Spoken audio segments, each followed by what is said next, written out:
L'éditorial du matin, c'est une réflexion sur l'actualité brûlante, des développements importants, des sujets d'ALIA et d'intégration. C'est tous les matins sur Studio Kalita.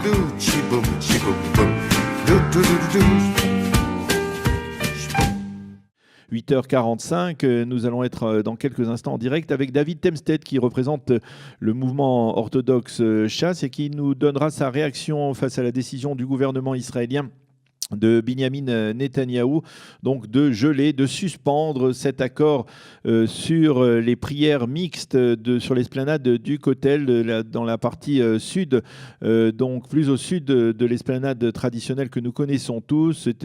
Cette esplanade s'appelle l'esplanade d'Israël. Elle devait permettre donc au mouvement réformiste et conservatif de prier comme ils le souhaitent devant le mur occidental. Il y a eu un accord qui a été signé il y a un peu plus d'un an et demi, et cet accord donc n'a jamais été mis en application. Il a été suspendu donc sur décision du gouvernement. C'est l'une des deux décisions, avec la décision du gouvernement de conserver au Grand Rabbinat d'Israël le contrôle exclusif du dossier des conversions, après que la Cour suprême ait voulu attribuer la possibilité de procéder à des conversions à différents mouvements et différentes tendances. Donc nous allons en parler, nous sommes en ligne avec David Temstedt.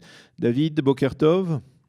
Non, il n'est pas encore en ligne, hein. Nous avons quelques difficultés. Nous allons le retrouver dans quelques instants. Voilà, il est bien avec nous. David Temstedt, Boker Tov, bonjour. Boker Tov, bonjour Daniel.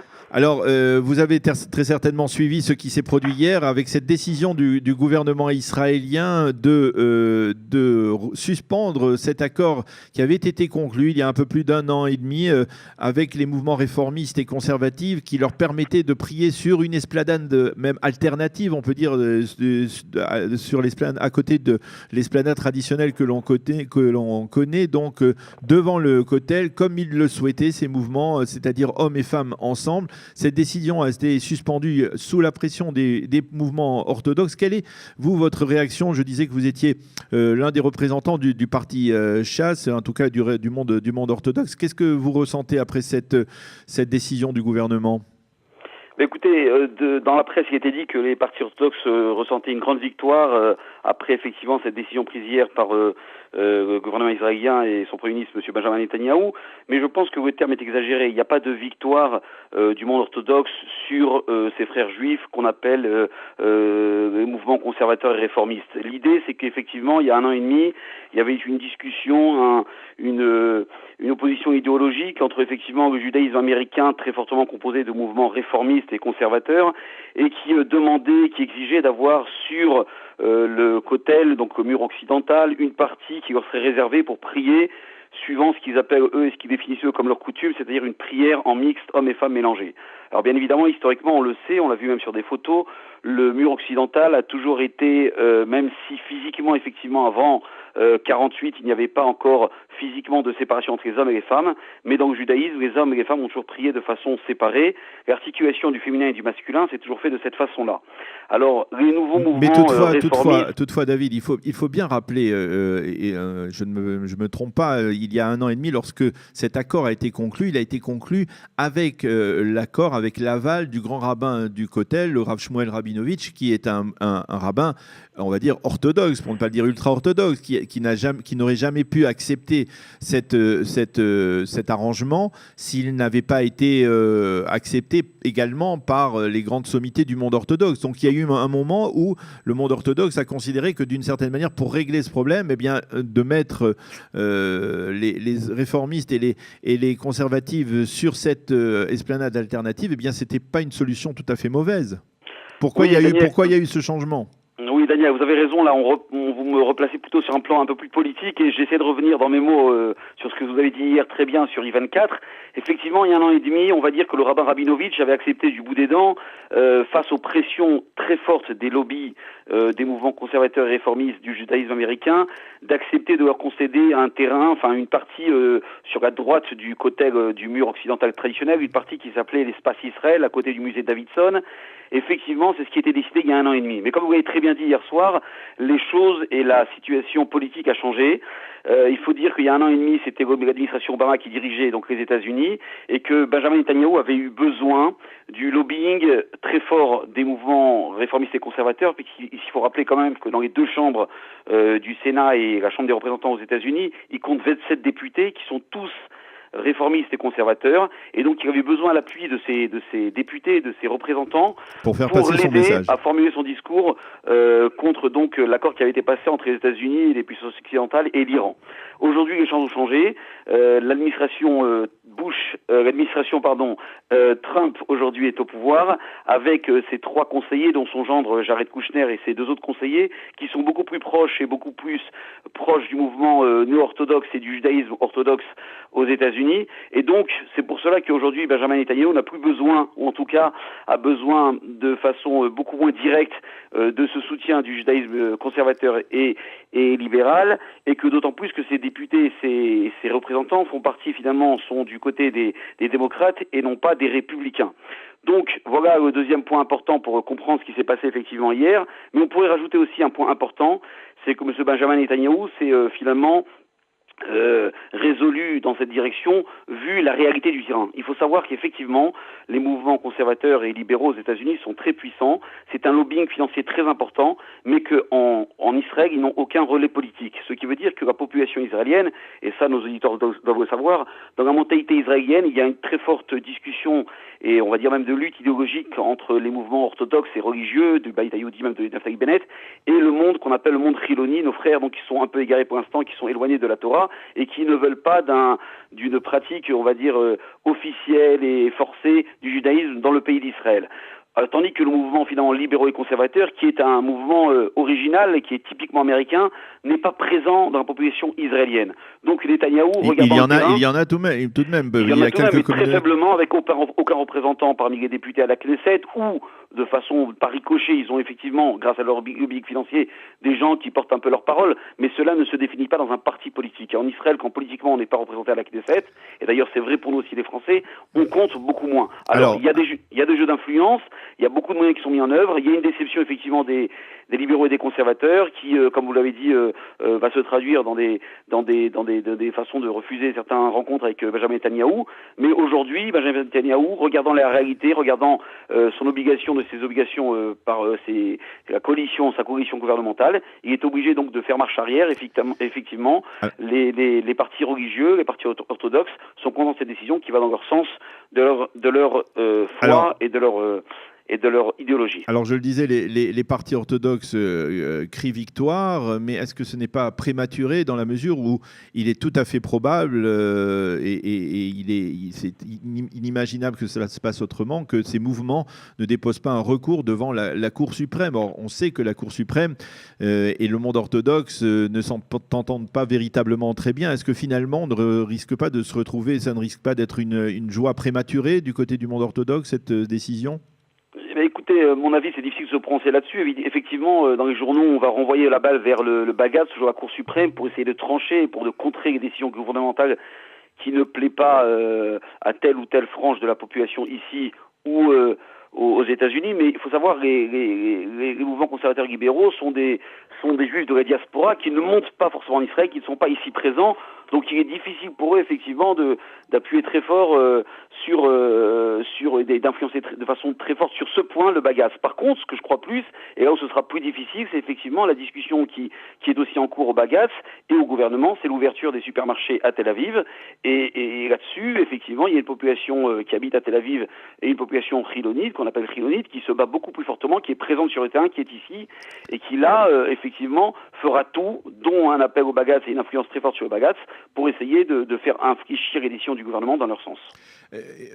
Une question, c'est-à-dire, parce que c'est peut-être la question de base, en quoi bien finalement ça peut gêner le monde orthodoxe? Dans la mesure où créer une parcelle, une esplanade devant le mur occidental, devant le Kotel, mais qui est séparée de l'ensemble, on va dire, du Ham Israël, on va dire, de l'ensemble du Ham Israël, pour ces mouvements réformistes et conservatifs américains qui viennent, et je dois avouer moi-même, en tant que témoin visuel, même pendant cette année et demie où cet accord avait été donc entériné, eh bien, il n'y a pas énormément de monde qui se presse sur cette esplanade d'esplanade d'Israël, cette esplanade alternative. Pourquoi finalement, en quoi ça dérange le monde orthodoxe de faire cela, de valider un tel accord pour permettre à des juifs qui se sentent juifs ainsi de prier comme ils le veulent? Oui, Daniel, c'est vrai. Le débat là est profond. Le débat, c'est une réflexion sur le judaïsme même et sur ces mouvements libéraux et conservateurs qui ont réinventé un nouveau judaïsme. Et vous savez, vous connaissez la rigueur de la halakha. Il y a des choses sur lesquelles on ne peut pas négocier, on ne peut pas remettre en cause. Le judaïsme libéral a beaucoup de novations ou beaucoup d'inventions qui n'ont pas place dans un judaïsme traditionnel et encore moins orthodoxe en Israël. Et c'est pour ça qu'effectivement, leur accorder un espace de prière à eux, avec leur façon à eux de définir l'ordre dans lequel doit se dérouler une prière, c'était reconnaître finalement une autre façon d'envisager le judaïsme, ce qui est inconcevable pour un juif traditionnel, un juif orthodoxe. Et comme vous le dites très bien, le juif chiloni israélien n'est pas tous les matins au kotel en train de prier et n'a pas besoin de venir prier à côté de sa femme au kotel en mix. C'est une demande qui est typiquement américaine et qui ici finalement dans le nombre est tout à fait minime. Alors il y a aussi en relais les femmes du kotel, mais combien sont-elles? Il y a beaucoup de bruit, mais concrètement, vous et moi qui des fois nous rencontrons le matin au kotel, on ne les voit pas. On ne voit le juif traditionnel, le juif orthodoxe prier, le juif sioniste prier devant le kotel. Donc, comme je l'ai dit, M. Benjamin Netanyahou est un homme politique, est un homme qui voit le terrain. Alors il y a une demande idéologique, mais qui ne s'est pas traduite par des actions. Donc, vu la pression, vu ces accords gouvernementaux et vu peut-être même l'idée qui se fait du mur occidental, il a pris la décision de revenir en arrière, voyant que cela n'avait pas effectivement de soutien intellectuel, idéologique et religieux qui était fort. Eh bien, David Temstedt, merci d'avoir accepté de répondre à nos questions après donc cette décision du gouvernement israélien de suspendre donc cet accord autour du kotel, du mur occidental. Vous parliez des femmes du kotel. Nous allons être dans quelques instants avec une des femmes du kotel, Sylvie Rosenbaum, qui va nous donner son avis. Je suppose qu'il ne sera pas véritablement le même que le vôtre sur cette décision du gouvernement israélien. Merci d'avoir été avec nous et Boker Tov. Shalom, shalom. Voilà, nous étions avec David Temstedt qui représentait le mouvement Chasse et on va dire l'ensemble, dans le cas précis, des mouvements orthodoxes après la décision du gouvernement israélien de suspendre l'accord autour de la prière commune sur l'esplanade d'Israël devant le mur occidental qui avait été conclu il y a 1 an et demi. Et dans quelques instants, nous serons, comme je vous le disais, en ligne avec Sylvie Rosenbaum. Sylvie Rosenbaum qui est l'une des femmes du Kotel Amaravi, l'une des femmes du Kotel qui prie au kotel en général à Rosh Chodesh. Elles étaient présentes hier matin devant le mur occidental pour la prière traditionnelle donc de Rosh Chodesh. Sylvie Rosenbaum, Boker Tov. Bonjour, Boker Tov. Bonjour, merci d'être avec nous ce matin sur studiokalita.com. Alors, j'accueillais il y a quelques instants David Temstedt qui représentait, on va dire, le parti Chasse et les mouvements orthodoxes qui se félicitent de cette décision du gouvernement et qui affirme que d'une certaine manière, eh bien, en fait, c'est une décision, cet accord ne concernait véritablement pas l'ensemble du judaïsme en Israël, mais la frange du judaïsme américain pour qui c'est important de prier ensemble, et ce sont le judaïsme réformé et le judaïsme conservatif. Et que finalement, bien, ce n'est pas absolument nécessaire, indispensable de signer un tel accord aujourd'hui dans la réalité israélienne, dans la constellation israélienne, de la société israélienne. Qu'est-ce que vous répondez d'abord à la décision du gouvernement? Je rappelle que donc vous êtes une femme qui priait du kotel, qui prie donc à chaque Rosh Chodesh au kotel. Qu'est-ce que vous ressentez, vous, après la décision du gouvernement d'hier?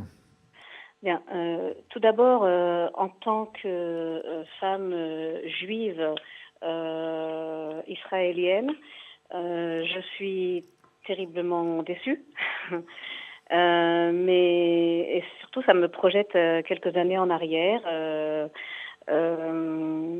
lorsque la situation n'était pas du tout définie en ce qui concerne les prières au kotel. Pour les personnes qui ne sont pas forcément attachées au mouvement ultra-orthodoxe. Et Surtout, je me souviens, avant de vous parler de cette grande déception, je voulais rappeler l'émotion et la fierté que je ressentais il y a 1 an et demi justement, lorsque le gouvernement a approuvé l'érection de l'aire de prière mixte. J'étais très très émue, j'étais reconnaissante envers l'État d'Israël, puisque enfin on reconnaissait qu'il n'y avait pas qu'une seule façon d'être juif. Aussi, cette décision mettait fin au monopole ultra-orthodoxe sur les lieux de culte. Et puis, c'était une victoire pour les femmes, pour toutes les femmes qui souhaitaient prier à côté de leurs conjoints, de leur famille.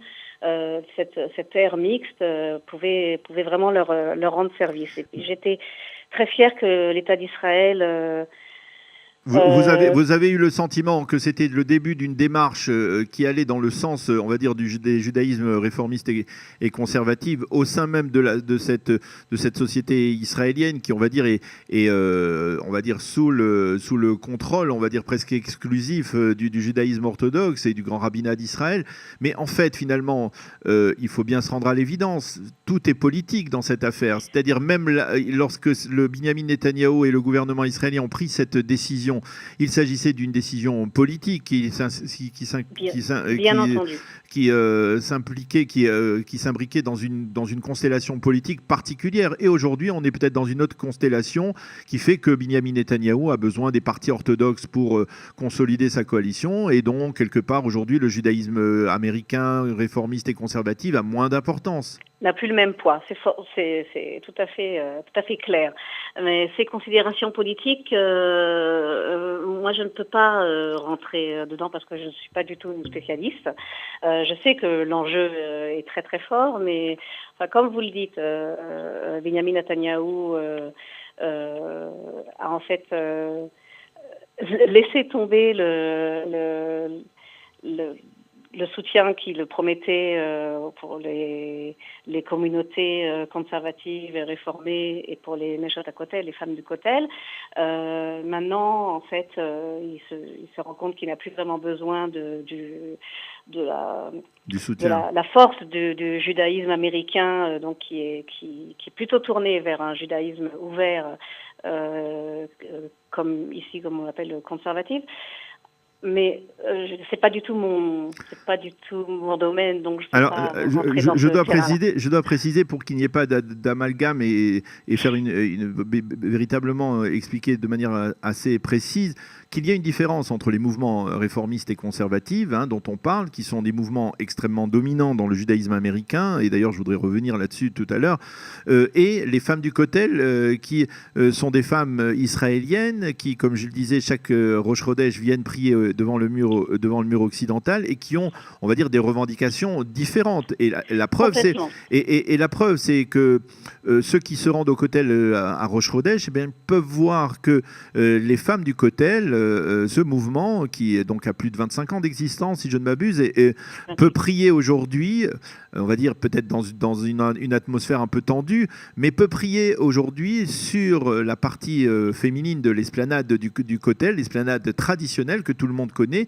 avec des siffrés Torah et avec... Non, alors excusez-moi de vous couper. C'est un peu la réalité aujourd'hui. Mais c'est toujours en fait une grande aventure dans laquelle on se lance à chaque Rosh Chodesh. On ne sait pas comment cette prière va se terminer ni comment elle va se dérouler. Pour nous, pour les femmes du Kotel, il est très important, comme vous l'avez bien dit, de prier dans la section des femmes. Voilà. Et pas dans cette esplanade dont on parle pour les autres mouvements réformistes. En effet, non, puisque nous regroupons uniquement des femmes de toute tendance, des femmes orthodoxes viennent se joindre à nous. Moi, je suis joindre à nous, pardon. Moi, je suis plutôt de la mouvance conservative. Des femmes orthodoxes viennent aussi. Ce qu'on veut, c'est donc prier entre femmes et prier comme on l'entend, comme on a l'habitude de le faire. En ce qui me concerne, par exemple, j'ai l'habitude de prier avec un talit depuis de nombreuses années, et prier sans talit, c'est un peu... il me manque quelque chose. Donc, lorsque nous arrivons sur l'esplanade du Kotel et que nous rentrons dans la section des femmes, ces derniers mois, on nous organise, c'est la police qui nous organise ça, Oui. une sorte de cage en barrière. En fait. Alors, Oui, il y a un espace délimité qui vous empêche, qui empêche en tout cas des manifestants de vous porter atteinte. De nous assaillir. Mais ça ne dérange pas tout de même. Hein. Il y a énormément de femmes ultra-orthodoxes qui viennent, qui nous insultent, qui sifflent. Non, je comprends bien, mais ce que je veux dire, c'est que finalement, de la part des autorités, y compris de la part du grand rabbinat du Kotel, hein, le grand rabbin Rabinovitch, il y a une autorisation pour vous qui représentez l'ensemble des courants, y compris le courant conservatif et réformé, de prier dans cette partie des femmes. Donc c'est en soi même une victoire pour vous. Mais chaque mois, c'est une bataille pour apporter un Sefer Torah, puisque en fait, on ne nous laisse pas rentrer un Sefer Torah de façon officielle.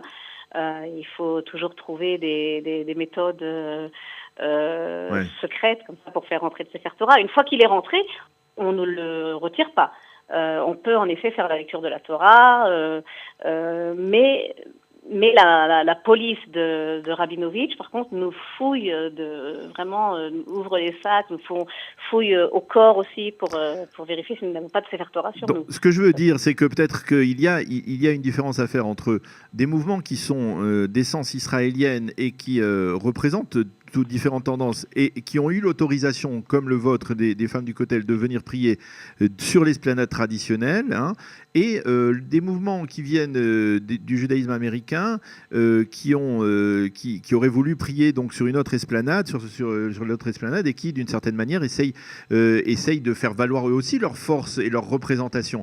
Et donc, ce ne sont pas exactement les mêmes problèmes. Mais je voulais terminer peut-être notre conversation en mentionnant une conclusion, en tout cas d'une enquête, nous en parlions la semaine dernière avec Dov Maimon, une enquête récente qui affirmait que d'une certaine manière, eh bien, aujourd'hui, dans le judaïsme orthodoxe aux États-Unis est en train de se renforcer, alors qu'au niveau par exemple, de ce que l'on appelle les grands-parents, eh bien, ils ne représentaient que 10% du judaïsme américain.